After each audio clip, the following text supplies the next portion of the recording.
peoples call the big impossible. Discovered only a century ago, male adolescence in the technologically developed West has, as a result of the disappearance of clear-cut rites of passage, faded into a lingering, somewhat indeterminate period of extended boyhood, in my view. Boyhood now begins at about age 4 and runs, well, into the 20s. The familiar boy man on college campuses is iconic of this protracted boyhood. Of course, most young males do not attend college. Are things the same for them, the lads, the guys, the blokes? Yes. They comprise the increasing numbers of young males in the criminal justice system, which sadly is for many of them a more stable household than they have ever known. Those who remain sometimes into their 30s in the house, if not the household in which they were supposed to have grown up, and those who increasingly pass years laboring in meaningless part-time jobs, if there are any to be found. Some marry, but many of these flee an inhospitable situation. For the first time now, all boys, I would say, have something in common. This cuts across class. Even given these differences of race, ethnicity, and class. When they go out, for example, they meet at the same venues, rock concerts, football matches. When they stay at home, we often find them alone. But whether alone or with a dude or two or three, they are usually in the basement or garage or a small untidy room. Often they are in gangs or other bands of boys there, in musical bands, yes, including well-known pickup rock and roll bands. Some form backyard wrestling leagues. This is a remarkable phenomenon, by the way, that deserves a paper all unto itself. And if there's an opportunity later on, I'd like to tell you a little bit more about what I've discovered following this phenomenon. But boys now also meet in the pseudo-communal cyberspace of the internet, texting, twittering, floating in MySpace, posting to YouTube, and randomly commenting on each other on Facebook. Whether in college, although fewer are there than ever before, waiting to be employable or looking for employment, the oldest boys meet in a world where what it means to be a man is increasingly unclear. Now, what about the nuclear family and the situation as it affects boys? Boyhood is intimately related to the nuclear family, an institution that has been in place for a very long time. In fact, I learned only a few weeks before coming here, in a study published in 2008, when Wolfgang Hack of Adelaide University presented strong evidence that the nuclear family is natural to our species, to Homo sapiens sapiens. There's evidence for it, his group discovered, reaching back thousands of years. Recently, what happens in this social space, however, has altered dramatically. 2 out of 3 boys now grow up in what is a grossly disfigured form of the household. Most of what I have to say is based on first-hand familiarity with the American scene on this matter, but as I've learned, the status of the nuclear family and for boys is in every essential the same here in Australia as it is in the States, New Zealand, Canada, the UK, and everywhere in Europe and the rest of the world where the ethos of the technological West is penetrated.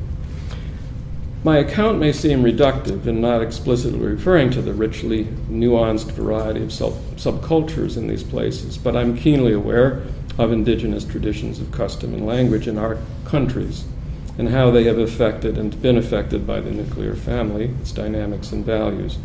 Indeed, it may be that such traditions will come to our rescue. Yet for most boys, the changes that affect them have their source in what's left of the nuclear family, so we have to focus on that. Some claim that this institution is only transforming, but I believe it is in its last days, and soon will be an anachronism.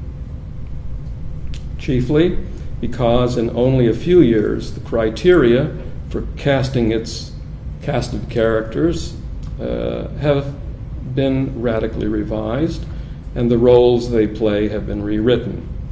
The very notions of wife, husband, child, mother, and above all, father are now contested, and in academia particularly, but also in the media, and for some out of fashion because not politically correct. Instead, we speak the language of partners, figures, surrogates, donors. We hear of 2 male or 2 female parents responsible for a household.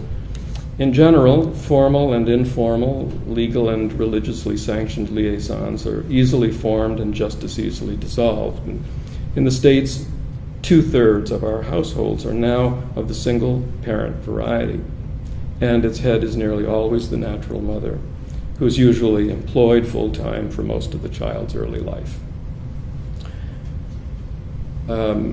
Where I teach, we have a daycare center for the surrounding population and for some of our faculty. And we see children dropped off there as early as age 2.5, which is remarkable. And the consequences of which we're not entirely sure what they'll be. But that's a very young age to suddenly be dumped into the arms of strangers. So a great deal of parenting then is necessarily, given that situation of the single-parent family, who's the mom, a great deal of parenting is necessarily and routinely turned over to a changing cast of, for the most part, strangers to the children they are paid to oversee, as au pair or nannies for the wealthy and daycare providers for the rest. Elementary and secondary level schools are called upon to serve as second homes for children through the late teen years, a task for which these institutions were not designed.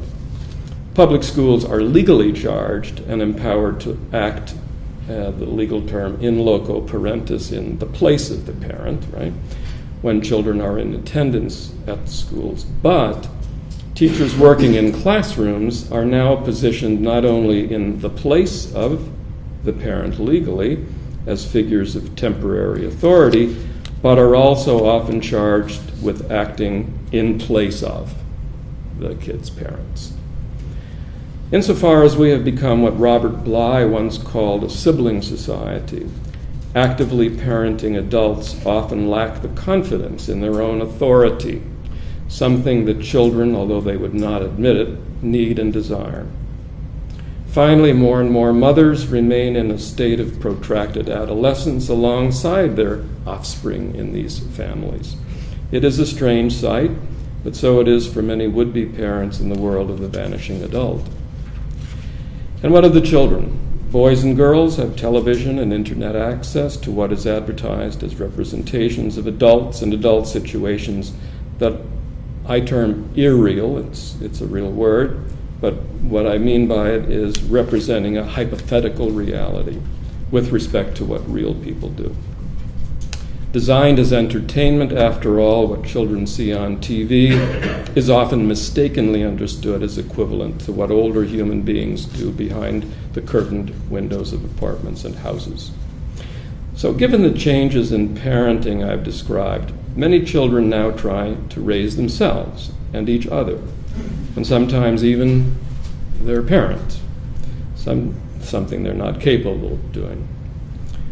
To this account, we must add that our children are maturing physically much earlier than only 3 generations ago, even while recognition of them as competent citizens is deferred ever longer. Not to speak of later entry into the job market. Our children are awash in an endless flow of information and novelty, and novelty is brought to them with the click of a mouse. But they lack the skills to judge the meaning and discriminate the quality of what they see and hear, and to relate it to their own psychological reality, what the film maker Gus Van Sant has called their own private Idaho. Last of all, the education for gender identity children receive has become more confused and confusing by the day. Boys and girls hear influential elders seriously using terms such as female masculinity or gender neutrality, even before they have understood the differences between the sexes. I may have gotten myself into trouble here, but that's all right. I'll be leaving in 3 days. Under the sign of the circumstances described, the nuclear family is passing away. Something different, another living social institution, will and must soon replace it. The problem is we have not yet invented it. Perhaps it will turn out to be like Dr. Frankenstein's creature, alive but dangerous, seemingly human but lacking a soul. With any luck, it will be a beneficial institution. We will see. As we know, cultural changes now occur with great rapidity. The predecessors of the nuclear family, the village, the extended family, were slow to develop, and in due course were replaced by the nuclear family as the fundamental institution of child-rearing. By contrast, whatever is to replace it will have to be hastily devised and ready for occupancy long before it is habitable. The new child-rearing institution will resemble nothing that we know, as far as I can say. It will not be the village again or an elaborate kinship system such as anthropologists have found in pre-Western cultures.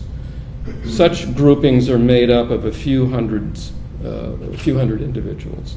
By contrast, the tiny nuclear family of 3 or more, perhaps up to 9 or 10, evolved to work within very large populations, such as crowded urban centers and sprawling networks of small cities and towns.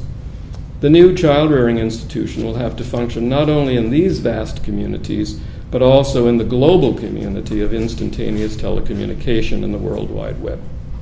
What will be its features? What is to succeed the nuclear family? Well, it will have to be intergenerational. Experience still counts for a great deal, especially when the period of a young person's relative social helplessness and economic ineffectiveness and dependency is longer than at any other time in history. I believe its fundamental relational mode will be mentorship. Relationships between the young and the older will be similar in some respects to what goes on between a student and his teacher, a young athlete and his coach, a client and his therapist, perhaps, most notably between a father and his son. I'm aware that some have countered that the nuclear family is surely in crisis, but not about to expire. Instead, they say it is only in need of shoring up and repair in order to adjust to changing times. Well, while we wait to find out who's correct, there are consequences of its undeniable weakening as a social institution that we must attend to without delay. Children who would dwell in the household of the fundamental child-rearing institution of our time are experiencing significant levels of unease. It is no longer an emotionally and psychologically safe place to be for many of them, even if it is equipped with 5 bedrooms, 6 bathrooms, and an in-house fitness center and swimming pool.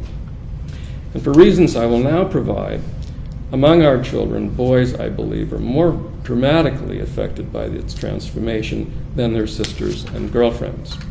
So, to the third part, how boys are affected by changes in the dynamics of the nuclear family. Well, as a psychologist, I'm interested in the effects of social change on individuals at the level of their experience.